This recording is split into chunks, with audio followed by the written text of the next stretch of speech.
حضرت امام غنی رحمۃ اللہ علیہ سے کے بارے میں منقول ہے، وضو کرتے تھے لوگ تو ان کو وضو کے پانی کے اندر لوگوں کے اعمال بہتے ہوئے نظر آتے تھے کہ یہاں پر اعوذ باللہ اس میں چوری نظر آ رہی ہے، اس میں جو ہے غیبت نظر آ رہی ہے، اس میں جھوٹ نظر آ رہا ہے، وہ چلتا ہوا نظر آتا. حضرت امام حنیفہ رحمۃ اللہ علیہ کو اللہ تعالیٰ نے یہ کشف کا، اور اسی واسطے امام ابو حنیفہ کا مسئلہ کیا ہے کہ مائع مستعمل ناپاک ہے. وہ اسی لیے کہ آنکھوں سے دیکھ رہے تھے کہ وہ اس میں جو ہے گناہوں کی گندگیاں بہ رہی ہے، تو انہوں نے کہہ دیا کہ مائع مستعمل ناپاک ہے.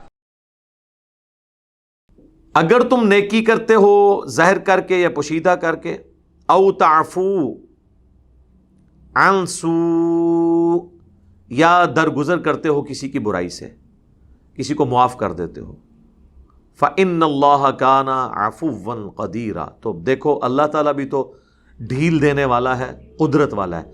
قدرت کے باوجود اللہ بھی تو اپنے بندوں کو ڈھیل دیتا ہے، معاف کر دیتا ہے. تو اگر تم معافی کی روش اختیار کرتے ہو تو اللہ کے علم میں ہے، یقیناً تمہیں جزا ملے گی. اور وہ سورہ الشورى کے اندر پارہ نمبر 25 میں یہ آیت مبارکہ موجود ہے. وَجَزَاءُ سَيِّئَةٍ سَيِّئَةٌ مِثْلُهَا، اور برائی کا بدلہ اسی کے لیول کی برائی ہے. فَمَنْ عَفَا، اور جو کوئی معاف کرے، وَأَصْلَحَ، اور اصلاح کر لے، فَأَجْرُهُ عَلَى اللَّهِ، تو اس کا اجر اللہ کے حضور پکا ہو گیا. إِنَّهُ لَا يُحِبُّ الظَّالِمِينَ، اللہ ظلم کرنے والوں کو محبوب نہیں رکھتا. تو اجر مل جائے گا جو اس طرح کرے گا. وہ اللہ تبارک و تعالیٰ نے یہ روش رکھی ہے کہ جو معافی کی روش اختیار کرے گا، اللہ کی یہ سنت ہے کہ اللہ تعالیٰ اس کو بدلہ قیامت والے دن دے گا انشاءاللہ تعالیٰ. اور زیادہ کوشش اسی روش کی کرنی چاہیے جی. آخری درجے تک ڈھیل دینی چاہیے، کسی کو فوراً بدلہ اتارنے کی کوشش نہیں کرنی چاہیے. اللہ تعالیٰ بھی تو ایسا نہیں کرتا. بخاری اور مسلم دونوں میں حدیث ہے، نبی صلی اللہ علیہ وآلہ وسلم نے فرمایا کہ جو شخص دنیا میں کسی مسلمان کی پردہ پوشی کرے گا، اس کے عیب پہ پردہ ڈال دے گا، قیامت والے دن اللہ تعالیٰ اس کے عیبوں پہ بھی پردہ ڈالے گا. یہاں پہ کسی کو کسی کا عیب پتہ چل جائے، اچھالنا شروع کر دیتے ہیں. ہاں، اگر وہ بندہ ایسا ہے جو پبلک اکاؤنٹ ہولڈر ہے یا مذہبی پیشوا ہے اور وہ مذہب کے نام کے اوپر لوگوں کو دھوکہ دے رہا ہے، اس کو تو ضرور ایکسپوز کرنا چاہیے. لیکن ایک عام انڈیویجول کی کوئی اس طرح کی چیز نہیں کرتی، اور اس میں بھی اس کی وہ چیز ایکسپوز کرنی چاہیے جس کی وجہ سے لوگ افیکٹ ہی ہیں. بالکل پرسنل لیول کی چیزیں جو آپ کے علم میں ہیں، وہ تو اس کے اوپر گفتگو کرنا غیبت ہے. جب گفتگو کرنا غیبت ہے اور حرام ہے، اس کو ایکسپوز کرنا تو اس سے بڑا حرام ہے. لیکن بعض اوقات غیبت کرنا واجب ہو جاتا ہے. جس طرح اگر کوئی شخص اپنی بچی کا رشتہ کرنے کے لیے کہیں پہ گیا اور آپ سے پوچھتا ہے فلاں بچے کے بارے میں، اور آپ کو پتہ ہے کہ جی پورا محلہ اس سے پناہ مانگتا ہے، تو آپ کا یہ کام ہے کہ اس کی غیبت کریں. ایسی صورت میں غیبت کرنا واجب ہے. امام مسلم نے صحیح مسلم کے شروع میں مقدمے میں بعض جو تقوی کے حیضہ والے لوگ ہیں نا، ان کا بھی رد کیا ہے، تابعین تبع تابعین کی اقوال کی روشنی میں، کہ بعض لوگ کہتے تھے کہ یہ جو حدیثیں گھڑنے والے ان کی برائی بیان نہ کریں، یہ غیبت ہے.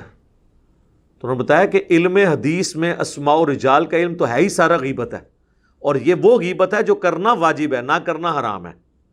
یعنی جب تک آپ جھوٹے راویوں کا نہیں بتائیں گے یہ کذاب ہے، اس کا حافظہ خراب ہو گیا تھا، تو وہ جو رسول اللہ کے ریفرنس سے باتیں بیان کر رہا ہے وہ تو پھر خود ہی بنا کے بیان کرے گا، پھر آپ اس کے نام پہ دین کا جنازہ نکالنا شروع کر دیں گے. تو اسماء و رجال کا پورا علم، راویوں کو پرکھنے کا پورا علم، یہ غیبت کے اوپر ہی تو کھڑا ہے، اور مرے ہوئے بندوں کی غیبت ہے. یعنی آج اگر ہم کہتے ہیں فلاں راوی جو ہے ضعیف تھا، تو مر چکا ہے، زندہ بھی نہیں ہے. تو یہ وہ غیبت ہے جو کرنا ضروری ہے، کیونکہ اس سے دین افیکٹ ہو رہا ہے. عام مسلمان کے لیے یہ حکم ہے کہ اس کے لیے پردہ پوشی کی جائے. حتیٰ کہ بخاری مسلم میں حدیث ہے کہ اللہ تعالیٰ قیامت والے دن اہل ایمان کو اپنے قریب بلائے گا، ایمان والے مومنین میں سے ایک مومن کو، اور پردہ فرما لے گا، یعنی اس کا اور مخلوق سے پردہ ہو جائے گا، اور اللہ تعالیٰ اسے کہے گا تو نے دنیا میں یہ کیا، یہ کیا، یہ کیا، یعنی اس کی غلطیاں گنوائے گا. اور وہ گمان کرے گا کہ لو جی مارا گیا میں، پھر اللہ تعالیٰ فرمائے گا کہ میں نے دنیا میں بھی تیرے گناہوں پہ پردہ رکھا تھا، اب بھی پردہ رکھوں گا۔ لیکن اس میں الفاظ ہے مومن۔ مومن کا مطلب یہ ہے کہ وہ واقعی دین پہ چلنے والا ہوگا۔ کوئی شخص 100% پرفیکٹ نہیں ہو سکتا، تو اکاؤنٹیبلٹی اس کی بھی ہو جائے گی کہ یار اگرچہ تیرے نیکیاں گناہوں پہ بھاری ہیں لیکن یہ کام تو نے دنیا میں کیے تھے، تو اللہ تعالیٰ وہ گنوا کے نا بیسیکلی بتائے گا کہ دیکھ میں اگر پکڑنا چاہتا تو اس بات پہ پکڑ سکتا تھا لیکن درگزر کیا، معاف کر دیا۔ تو معافی کی روش اللہ تعالیٰ اڈاپٹ کرنے والا ہے اور اسی کی ترغیب دلاتا ہے۔ اب مجھے بتائیں، جو اللہ ان کوالٹیز کا مالک ہے اس کے بارے میں کوئی یہ گمان کر سکتا ہے کہ وہ اللہ کسی عام انسان کو وضو کرتے ہوئے اس کے گناہ دھلتے ہوئے دکھا دے؟ جی، فضائل اعمال میں لکھا ہوا ہے کہ امام حنیفہ رحمۃ اللہ علیہ کے سامنے جو بندہ وضو کرتا تھا نا، تو وضو کرنے سے جو گناہ دھلتے ہیں نا وہ ان کو نظر آ جاتے تھے کہ اس نے فلاں برائی کی، اس نے زنا کیا، اس نے یہ کیا، اس نے وہ کیا، تو گناہ دھلتے ہوئے نظر آتے تھے۔ حضرت امام حنیفہ رحمۃ اللہ علیہ سے کے بارے میں منقول ہے، وضو کرتے تھے لوگ تو ان کو وضو کے پانی کے اندر لوگوں کے اعمال بہتے ہوئے نظر آتے تھے، کہ یہاں پر اعوذ باللہ اس میں چوری نظر آ رہی ہے، اس میں جو ہے غیبت نظر آ رہی ہے، اس میں جھوٹ نظر آ رہا ہے، وہ چلتا ہوا نظر آتا۔ حضرت امام حنیفہ رحمۃ اللہ علیہ کو اللہ تعالیٰ نے یہ کشف کا، اور اسی واسطے امام ابو حنیفہ کا مسئلہ کیا ہے کہ مائع مستعمل ناپاک ہے۔ وہ اسی لیے کہ آنکھوں سے دیکھ رہے تھے کہ وہ اس میں جو ہے گناہوں کی گندگیاں بہ رہی ہیں، تو انہوں نے کہہ دیا کہ مائع مستعمل ناپاک ہے۔ یہ گناہ دھلتے ہوئے تو صحابہ کو نظر نہیں آئے۔ اور دوسری بات، یہ ٹیکنیکلی غلط ہے، وضو کرنے سے تو زنا معاف ہی نہیں ہوتا، وضو کرنے سے صرف چھوٹے گناہ معاف ہوتے ہیں، بڑے گناہ تو توبہ سے معاف ہوتے ہیں۔ وضو کرنا یا دنیا کی بڑے سے بڑی بھی کوئی نیکی گناہ کبیرہ سے تو معافی کا نہیں ہوتا۔ بخاری مسلم دونوں میں حدیث ہے کہ اگر بڑے بڑے گناہوں سے بچا جائے تو ایک نماز سے دوسری نماز، ایک رمضان سے دوسرا رمضان اور ایک جمعے سے دوسرا جمعہ درمیان کے گناہوں کا کفارہ ہے۔ اگر بڑے گناہوں سے بچا جائے تو نماز چھوڑنا تو خود سب سے بڑا گناہ ہے اس روئے ارض کا۔ یہ نہیں ہو سکتا کوئی شخص ایک جمعہ پڑھے ادھر سے اگلا جمعہ پڑھے بیچ والی ساری نمازاں معاف، نہیں۔ حضور نے فرمایا اگر بڑے گناہوں سے بچا جائے تو نماز چھوڑنے سے بڑا گناہ ہی کوئی نہیں ہے۔ لہٰذا درمیان کے گناہ کبھی بھی معاف نہیں ہوں گے جب تک انسان فرائض کے اوپر پابندی اختیار نہیں کرتا اور حرام سے نہیں بچتا۔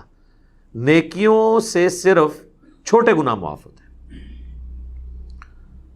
پھر صحیح مسلم میں حدیث ہے، نبی علیہ السلام نے فرمایا میں نے ارادہ کیا کہ میں عذاب قبر تمہیں سنوا دوں اللہ سے دعا کر کے، لیکن مجھے خدشہ ہوا کہ تم اپنے مردوں کو دفنانا چھوڑ دو گے۔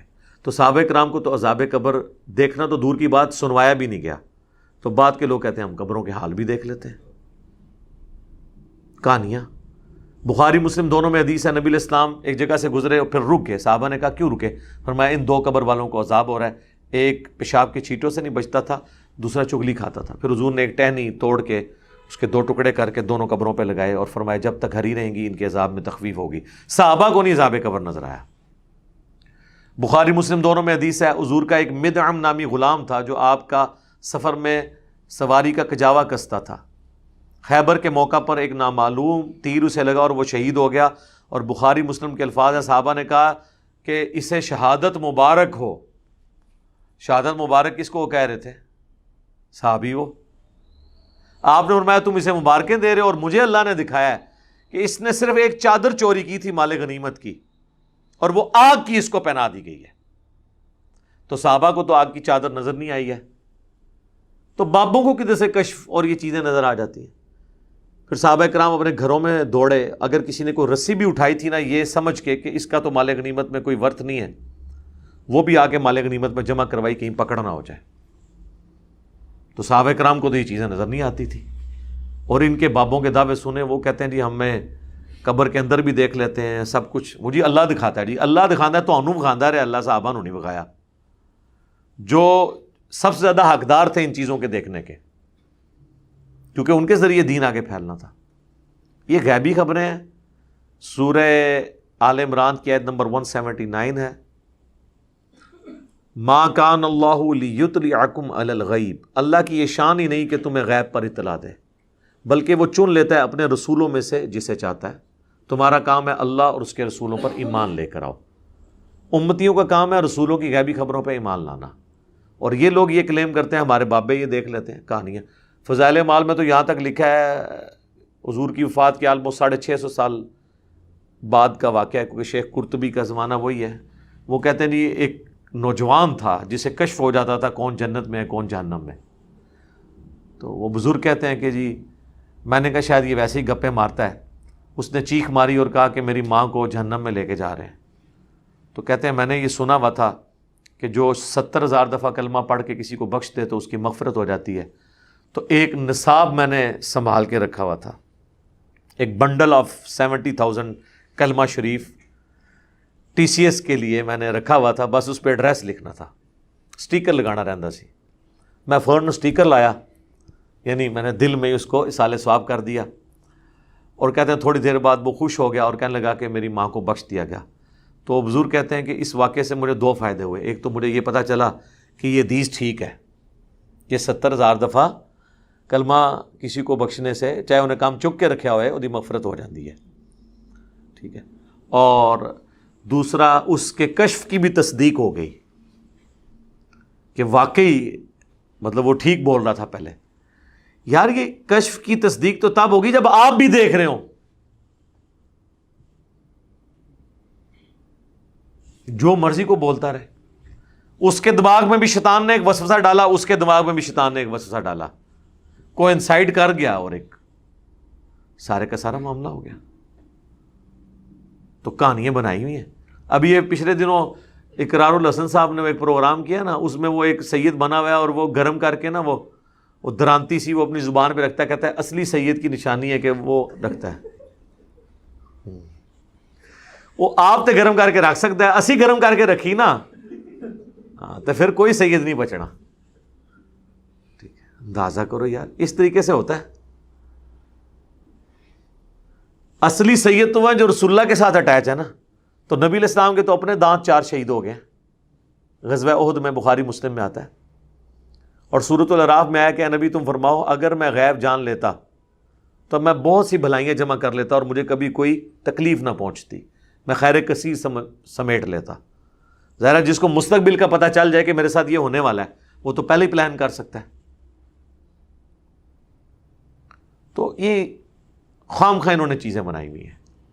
باقی مجھے ضمناً یاد آ گیا کیونکہ وہ مولانا تقی عثمانی صاحب جو ہے وہ، اب اندازہ کریں یہ لوگ علماء کو پڑھا کے فارغ کرتے ہیں نا تو آخر میں اپنی مہر کیا لگا رہے ہیں، یہ باتیں وہ آخری درس حدیث ہو رہا ہوتا ہے اور اس میں یہ سنا رہے ہیں کہ جی امام حنیفہ کو گناہ دھلتے ہوئے نظر آ جاتے تھے۔ حضرت امام حنیفہ رحمۃ اللہ علیہ سے کے بارے میں منقول ہے، وضو کرتے تھے لوگ تو ان کو وضو کے پانی کے اندر لوگوں کے اعمال بہتے ہوئے نظر آتے تھے، کہ یہاں پر اعوذ باللہ اس میں چوری نظر آ رہی ہے، اس میں جو ہے غیبت نظر آ رہی ہے، اس میں جھوٹ نظر آ رہا ہے، وہ چلتا ہوا نظر آتا۔ حضرت امام ابو حنیفہ رحمۃ اللہ علیہ کو اللہ تعالیٰ نے یہ کشف کا، اور اسی واسطے امام ابو حنیفہ کا مسئلہ کیا ہے کہ مائع مستعمل ناپاک ہے۔ وہ اسی لیے کہ آنکھوں سے دیکھ رہے تھے کہ وہ اس میں جو ہے گناہوں کی گندگیاں بہ رہی ہے، تو انہوں نے کہہ دیا کہ مائع مستعمل ناپاک ہے۔ اب مجھے بتائیں جس مولوی کو درس نظامی کے کورس میں اینڈ پہ مفتی اعظم پاکستان یہ کہانی کرا کے رخصت کریں گے، انہیں آگے جا کے وڈیاں کہانیاں کرانی ہیں نا، کو قرآن بیان کرو، کوئی حدیث بیان کرو، کہانیاں کرا کے تو آگے۔ اللہ نے ہمارے اکابرین کو ایسا بنایا تھا، نالے بھی کہتے ہیں اللہ تبارک و تعالیٰ نے ہمارے اکابر کو ایسا بنایا تھا۔ ہمیں پتہ چل گیا جی اکابرین کو کیسا بنایا تھا۔ ایک اکابر کی تو ویڈیو لیک ہوئی ہے نا، مفتی عزیز صاحب کی، تو اکابرین کو ایسا بنایا ہوا ہے۔ پرانے اکابرین کی بھی میں نے آپ کو بتا دی ہے، قاسم نوتبی اور رشید احمد گنگوئی صاحب پبلکلی، تو وہ آپ نے سن نہیں لیا۔ اللہ نے ایسا بنایا تھا جی ان کے اکابرین کو، مزے لیں ان کے اکابرین کے۔ میں اکثر کہتا ہوں کہ لوگوں کو تو اپنی اولاد کے برے کرتوتوں کی وجہ سے منہ چھپانا پڑتا ہے، اور مولوی وہ ہیں کہ ان کو اپنے بزرگوں کے کرتوتوں کی وجہ سے منہ چھپانا پڑتا ہے۔ یہ وہ لوگ ہیں۔